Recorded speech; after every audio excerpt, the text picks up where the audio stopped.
What's going on, everybody? Welcome to the conversation with the tier, where we talk about life and how your mindset affects it all.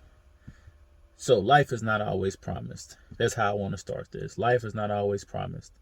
We live life sometimes like every day is promised to us, and that we have all the time in the world. And the truth of the matter is, we don't know what's going to happen. I just want to know today, what would you guys do if you only had 2 years left to live? Like, we all want to live long lives, but the reality is that that doesn't happen. We don't all get to see 40 years old, all the way up to 70 years old and more. But we never think it's going to be our time. But if you only had 2 years left to live, how much of your time and your energy would you give to your dreams and to your goals and to what you're trying to accomplish? If you want to travel and you're not in a position, why are you not in that position? And if you want to leave something set up for your children, if you have children, what does that look like? How much, urgency would you have then? Because the reality is that even though we might set up a 2-year plan, we might only have 2 days. We never know what can happen when we get out here on this road, get into these vehicles and just living life. You just never know. And that's the reality. And it's a harsh thing to think about. And I understand that. But I want you guys to think about that when it comes to how, like, your quality of life. So the transition within this conversation is the fact of how many of us are lacking financial literacy.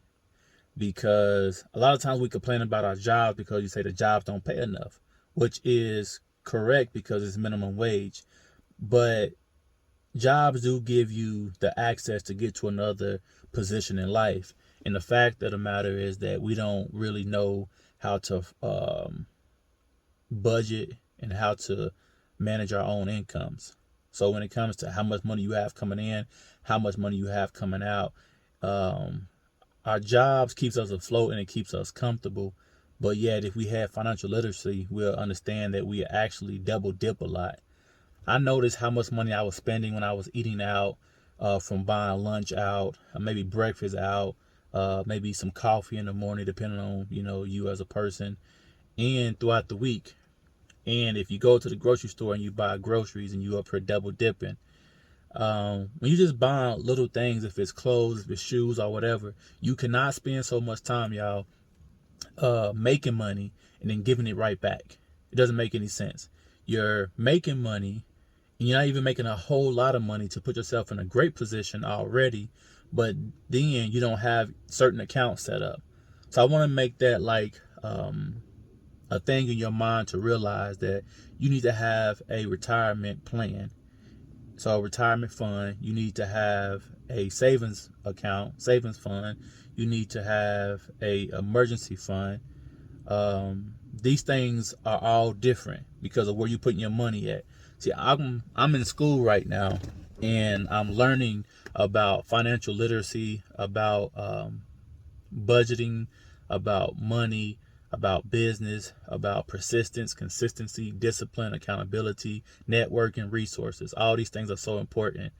But I want to talk to you guys about how life is short and that we need to get these basics down, these, tangibles that we can do to make sure we're moving in the right direction. So just want to put that on your brain this morning is that financial literacy is so important to understand. Do not focus on the fact that I'm not making X amount of dollars. Focus on managing the money that you already have and figure out, what do I need to be doing with this money and what am I doing with this money? So when I say that I was taught that success is not only about what you do, it's what you don't do. So when you're making this money, whatever it may be, it's not about how much money you're making, it's how much can you keep. And when I say it's not always about what you do and what you don't do, don't go out, for months. Save that money.